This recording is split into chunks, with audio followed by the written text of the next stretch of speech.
Vamos agora aqui fazer a correção. Todo mundo ligado aí na página 36. Nesse exercício, a gente começa comentando que uma partícula ela se movimenta de acordo com essa função.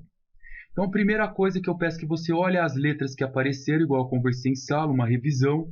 Esse nosso S está medido em metros e esse T está medido em segundos. Então, essa expressão que vocês estão observando aqui, T ao cubo menos 3T quadrado menos 2T mais 5, ela me dá a posição, que é algo que eu meço em metros, em função do tempo, que é algo que a gente sempre vai medir em segundos.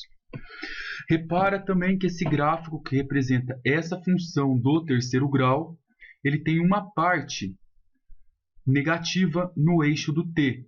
Quando você desenha esse gráfico, aqui eu tenho o S, que está sendo medido em metros.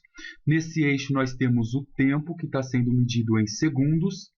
E essa parte do tempo está no eixo negativo.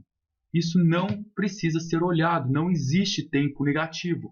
Uma partícula não anda menos um segundo para trás. Então, a gente começa a observar o movimento dessa partícula a partir desses 5 metros. Então, a partícula sai dessa posição de 5 metros e vai descendo. Ó, ela vem caminhando, descendo, descendo, descendo. E aí, na letra A, ele pede que a gente observe esse gráfico e deduza o instante em que a velocidade da partícula é nula. Quando a gente fala em velocidade nula, a gente fala um momento em que a velocidade vale zero. Uma velocidade ela só é zero quando você para mudar o seu sentido, ou nesse caso a partícula está descendo, descendo, descendo. Aí ela parou aqui nesse ponto. Parou de descer e continuou subindo. Nesse momento que ela parou e continuou subindo, a sua velocidade vale zero. Então aqui, se eu levar lá no eixo do t, a gente consegue verificar que nesse instante, um pouquinho mais de 2 segundos, ela atinge uma velocidade igual a zero. É onde ela para trocar o sentido dela. Então, para t maior que 2 segundos, bem perto de 2 segundos e alguma coisa, a velocidade é nula. No outro item, a gente quer descobrir qual a posição. Olha a palavra mágica aqui, posição da partícula quando t vale 4. Então, se eu quero saber a posição, eu não vou lá na fórmula da velocidade nem na fórmula da aceleração. Eu tenho que ir na fórmula da posição. Posição é alguma coisa que eu vou medir em metro e a fórmula da posição é essa daqui.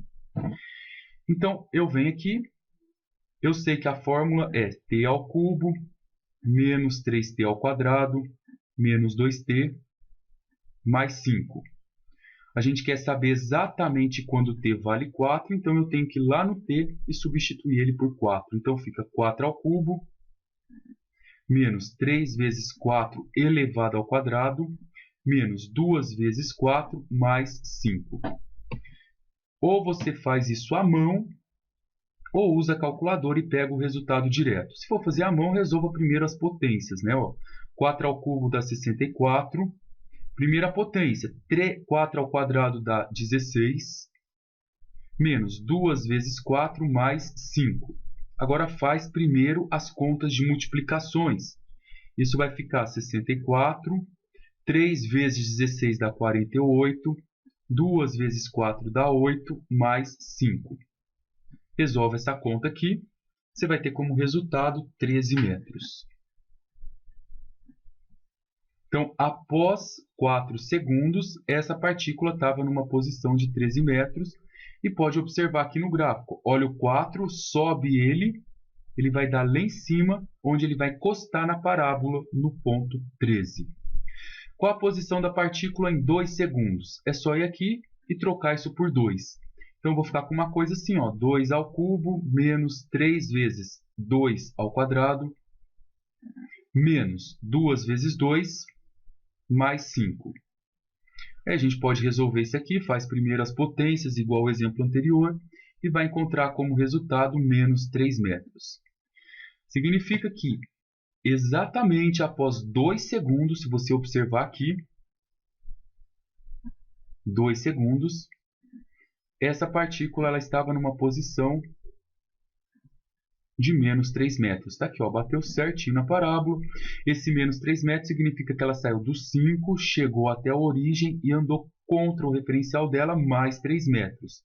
Na verdade, ela andou 5 com 3, 8. Para se entender, eu quero calcular a velocidade média. A gente sabe a definição, a gente já sabe que velocidade média é a variação do espaço sobre a variação do tempo. Esse símbolo ΔS sobre ΔT significa que a gente vai pegar o valor do espaço final e subtrair do inicial. A mesma coisa para o ΔT. Eu pego o tempo final e subtraio do tempo inicial.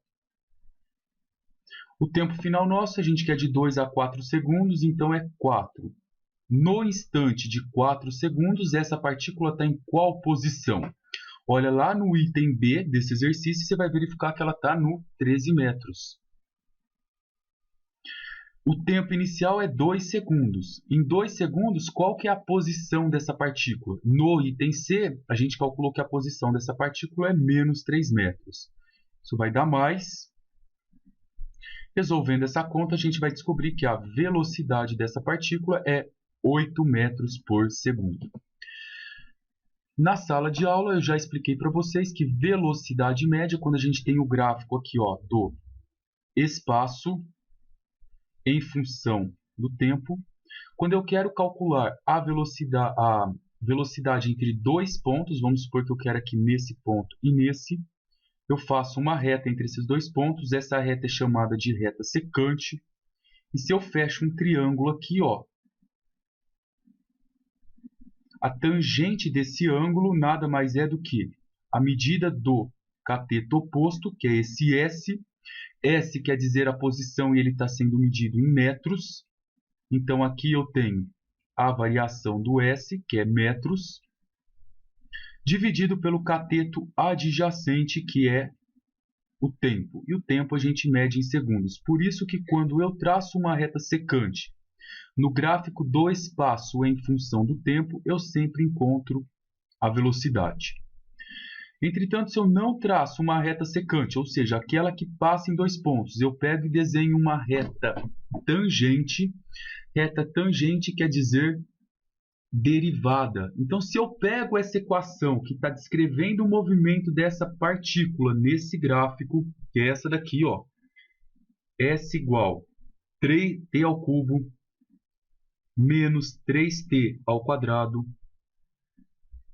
menos 2t mais 5. Derivo essa função uma vez, eu vou encontrar a função da velocidade. Eu falo que é a expressão que dá a velocidade em função do tempo. A derivada, derivando cada parcela dessa soma e subtração, derivada de t ao cubo, 3t ao quadrado, derivada de 3t ao quadrado, o 2 tomba, 2 vezes 3 dá 6t, e derivada de menos 2t, menos 2.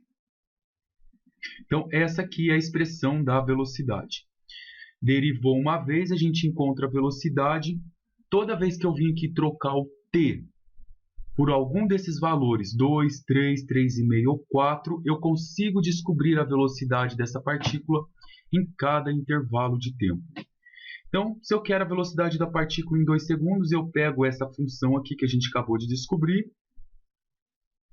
vai no t e coloca 2, ó. 2 ao quadrado menos 6 vezes 2, menos 2. Essa eu vou fazer à mão, as outras eu coloco a resposta. Primeiro a gente faz a potência, 2 ao quadrado é 4. Depois da potência a gente resolve a conta de multiplicação, vai ficar 12. A conta de multiplicação primeiro, menos 12. Agora, menos 2. Isso vai dar 12 menos 12 dá 0, menos 2, como é velocidade, metros por segundo. Eu só vou substituir nessa expressão por causa que eu encontrei a velocidade, que é essa expressão aqui. T igual a 3. Pega essa mesma fórmula que você encontrou e troca pelo 3. Então, vai ficar no lugar do T, a gente põe 3. Fica 3 vezes 3 ao quadrado, menos 6 vezes 3, menos 2. Aí a gente pode resolver tudo isso direto usando a calculadora.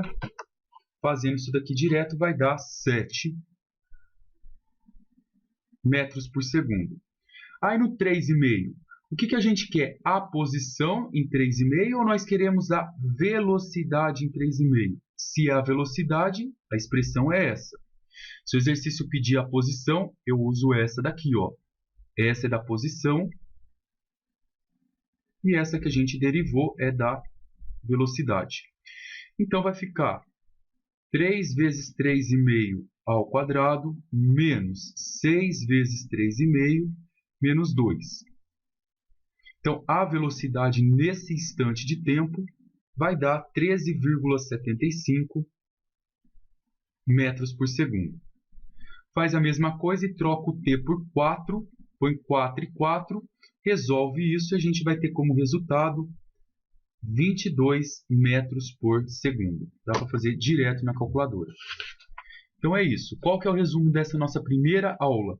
Quando você tem o gráfico do espaço em função do tempo, qualquer reta que você traçar aqui que seja secante, você tem a velocidade média.